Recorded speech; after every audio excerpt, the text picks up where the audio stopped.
अस्सलाम वालेकुम। Sindh online school में आवा शागिर्दन के भलीकार आओ आया आवाज इल्मी कीमिया जो उस्ताद नजफ हैदर नेमर। प्यारा बारो अज अवाने सामू जो मूं वटि टॉपिक आहे चैप्टर नंबर 2 जो वो आहे असां वटि कीमियाई अमल ऐं उन जा क़िस्म chemical reaction and its types. कीमियाई अमल या कीमियाई तब्दीली chemical reaction or chemical change छाखे चेबो आहे। चेपियो त एड़े किस्म जो अमल या एड़े किस्म जी तब्दीली जे मंजे शयुन जी जोड़ जक यानी कंपोजिशन तब्दील थी वने चेंज थी वने मटजी वने त उन के सा कीमियाई अमल सरींदासी या कीमियाई तब्दीली यानी एड़ो अमल जैमें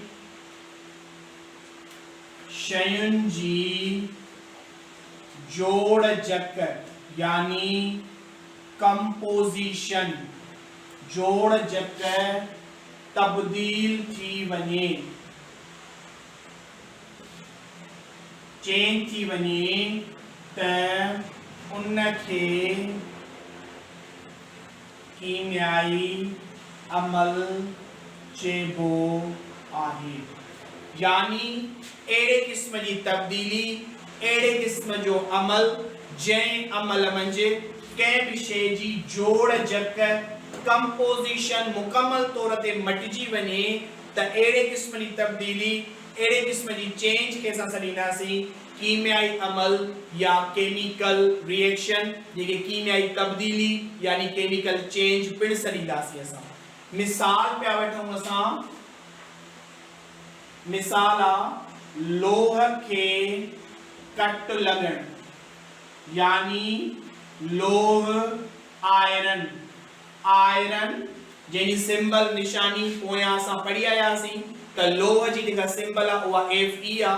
इन लोह के जने कट लगंदी आ त कट लगंदी आ कने जने लोह कीमियाई तौर ते मिलंदो आहे हवा में जेका ऑक्सीजन मौजूद हुंदी आ उन सा या कहीं पानी सा या कहीं भी तेजाब ऐं असास सा जने लोह कीमियाई तौर ते रिएक्शन कंदो अमल कंदो त उन टाइम लोह के कट लगंदी पो ब्राउन कलर जो नासी रंग जो यानी भूरे कलर जो हल्के कलर जो पाउडर मिलंदो जे पाउडर के सा कट सडींदा आहियूं यानी आयरन आयरन जने ऑक्सीजन सा कीमियाई तौर ते रिएक्शन कंदो त असा के आयरन ऑक्साइड यानी फेरिक ऑक्साइड पिण सडींदासी Fe2O3 बेरा इहो कट जो असा वट फार्मूला है त यानी हिते आयरन आयरन जने हवा में मौजूद ऑक्सीजन सा कीमियाई अमल कयो त असा वट लोह के कट लगी वई त यानी इया जेका लोह के कट लगी आ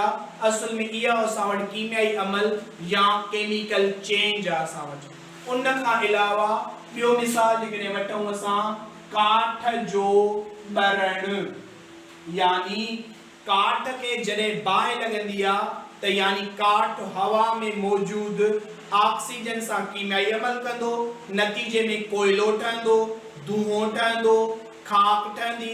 हाने कोयलो धुओं खाक ये टई शयूं मिली करे वरी सागो वापस काठ न थियूं ॾेई सघनि पयूं यानी हाने इन अमल में काठ जी जेका जोड़ जका उहा मुकम्मल तौर ते तब्दील थी वई आ मटजी वई आ त एड़े किस्म जे अमल के पिण छा सडींदासी असां कीमियाई अमल या कीमियाई तब्दीली सडींदासी।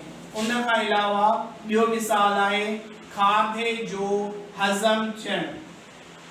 खोड़ सारा मिसाल है असा वटे रोजमर्रा जी जिंदगी में कीमियाई अमल जा जेको खाधो असा खाऊं था इहो खाधो मुकम्मल तौर ते हजम थी तो वने पियो इहो भी मिसाल असा वटे कीमियाई अमल यानी केमिकल रिएक्शन जो।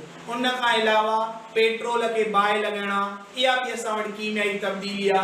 मेणबत्ती जो बरण आ इहा भी असा वट कीमियाई तब्दीली आ यानी ये सभई कीमियाई तब्दीली जे मिसालन में शयूं अचन थियूं पयूं त यानी एड़ो अमल या एड़ी तब्दीली जेमें शयुन जी जोड़ जक मटजी वने तब्दील थी वने कंपोजिशन त एड़े किस्म जे अमल या तब्दीली के कीमियाई अमल सडींदासीं। कीमियाई अमल जा असां वटि क़िस्म 5 आहिनि जिन जा अॼोके टॉपिक में सिर्फ़ असां नाला पढ़ंदासीं त कहिड़े क़िस्म कहिड़ा क़िस्म आहिनि असां वटि। कीमियाई अमल जे क़िस्मनि में पहिरियों आहे असां वटि जोड़ थियण वारो कीमियाई अमल। जोड़ थियण वारो कीमियाई अमल या गॾिजण वारो कीमियाई अमल यानी एडिशन रिएक्शन, इहो बि हिकिड़े क़िस्म जो कीमियाई अमल आहे। ॿियो आहे असां वटि तक़सीम थियण वारो कीमियाई अमल। तक़सीम थियण वारो कीमियाई अमल या टुटण वारो कीमियाई अमल जंहिंखे असां डिकम्पोजिशन रिएक्शन पिणु सॾींदासीं। टियों क़िस्म आहे असां वटि हिक हटाव वारो कीमियाई अमल। हिक हटाव वारो यानी सिंगल डिस्प्लेसमेंट या सिंगल रिप्लेसमेंट रिएक्शन पिणु सॾींदासीं इंग्लिश में। चौथों नंबर क़िस्म आहे असां वटि ॾिटे हटाव वारो कीमियाई अमल। ॾिटे हटाव वारो कीमियाई अमल यानी डबल डिस्प्लेसमेंट या डबल रिप्लेसमेंट केमिकल रिएक्शन। ऐं पंजों नंबर क़िस्म आहे असां वटि कहिड़ो ॿरण वारो कीमियाई अमल। ॿरण वारो कीमियाई अमल यानी कंबस्शन केमिकल रिएक्शन। कीमियाई अमल कीमियाई तब्दीली जा ही 5 क़िस्म आहिनि असां वटि। जोड़ थियण वारो, तक़सीम थियण वारो, हिक हटाव वारो, ॾिटे हटाव वारो ऐं ॿरण वारो कीमियाई अमल। अगले लेक्चर में असां इन्हनि कीमियाई अमलनि जे मुतलिक़ हिकु हिकु करे वज़ाहत सां समझंदासीं त इहे केमिकल रिएक्शंस कीअं था थियनि पिया। इहो असां वटि अबाउट द कीमियाई अमल and its types. Thank U very much.